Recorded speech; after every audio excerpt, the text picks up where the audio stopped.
11월 23일 화요일 시카고 윈TV 미주 핫뉴스입니다. 코로나 백신 보급이 확대되고 있으나 접종 비율의 상승 속도는 저하되고 코로나 바이러스 확산은 지속되고 있습니다. 이에 많은 도시들이 공공장소에서의 백신 접종 증명을 요구하고 나섰습니다. 백신 접종을 소지하지 않고 타주 여행에 올랐다가 식당 등에서 백신 증명을 요구해 입장이 불가능한 경우도 있는 것으로 알려졌습니다.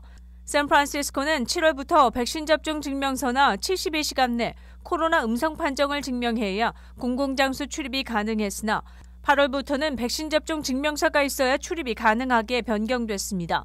LA는 11월 4일부터 실내 장소인 식당과 체육관, 헤어샵 등에서 입장 시 백신 접종 증명을 요구하게 됐습니다.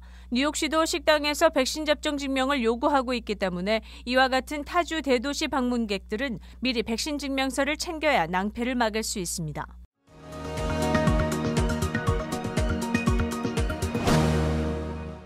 바이든 대통령은 23일 다가올 할리데이 시즌을 앞두고 높은 에너지 가격에 대처하기 위해 전략 비축유 방출을 명령했습니다. 백악관에 따르면 에너지부는 전략 비축유 5천만 배럴의 석유를 방출할 예정입니다. 하지만 실제 시장에 공급될 때까지는 몇 주가 더 걸릴 전망입니다. 미국 에너지부 에너지정보청에 따르면 2020년 미국은 하루 평균 약 1,810만 배럴을 소모했고 팬데믹으로 인해 평년보다 조금 낮은 수치라고 알렸습니다. 따라서 숫자로만 봐서는 3, 4일 만에 소모될 수 있는 분량입니다. 하지만 이번 석유 방출은 중국, 인도, 일본과 대한민국, 영국을 포함한 다른 여러 국가와 협력할 예정이라고 관리들은 밝혔습니다. 이로 인해 휘발유 가격을 낮추는 데 효과적일 수 있다고 알렸습니다. 여러 나라의 공조로 방출될 수 있는 석유는 1억 배럴이 넘을 것이라는 관측입니다. 현재 알려진 미국의 전략 비축유는 6억 450만 배럴입니다. 미국은 석유 수출국 기구 오펙과 러시아 등의 석유 증산을 요구했으나 이들은 현재 하루 산유량 40만 배럴 증산 입장을 고수하고 있습니다.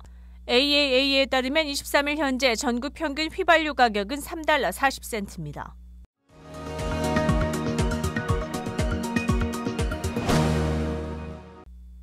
최근 연구 보고서에 따르면 직장 보험료가 가파르게 상승하고 있는 것으로 알려졌습니다.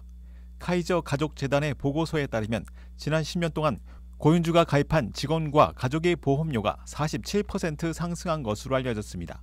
이 비율은 같은 기간 동안의 임금 상승률 31%, 인플레이션 23%를 모두 능가하고 있습니다. 올해 가족보험에 대한 연간 보험료는 평균 22,221달러이며 여기에 대한 근로자의 부담은 5,969달러로 작년보다 4% 늘어났다고 전해졌습니다. 디덕터블 비용도 2011년 이후 68% 증가해 평균적으로 1,669달러인 것으로 알려졌습니다.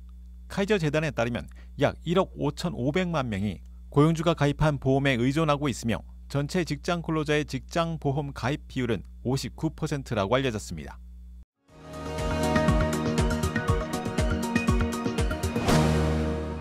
(23일) 원달러 환율이 5원가량 올라 1,180원 후반에서 상승 마감했습니다. 글로벌 달러 강세로 인해 한때 1,190원을 웃돌기도 했으나 위안화의 강세 그리고 연말을 앞둔 달러 매도가 늘면서 다시 1,180원대로 안착했습니다. 이번 환율 상승은 글로벌 달러의 강세가 주 요인으로 꼽혔습니다. 제롬 파월 미 연방준비제도 의장이 연임되면서 인플레이션 대응을 언급해 조기 금리 인상이 예상됨에 따라 글로벌 달러화 강세를 보인 것으로 알려졌습니다. 미국의 국채 금리는 1.6%, 달러 인덱스는 96선에서 지속 상승을 유지하고 있습니다. ING의 FX 전략가인 프란체스코 페졸레는 11월의 달러 강세는 대부분 G10 국가들의 환율을 비교해 볼 때 가파른 상승은 아니라고 선을 그었습니다.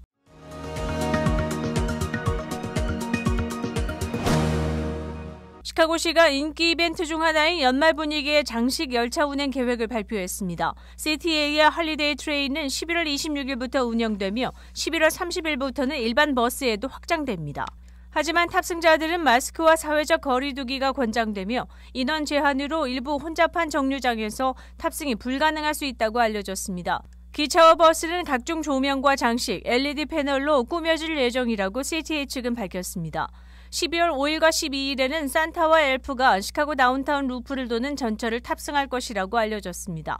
요금은 일반 CTA 요금과 동일하며 transitchicago.com에서 할리데이 트레인을 찾을 수 있습니다.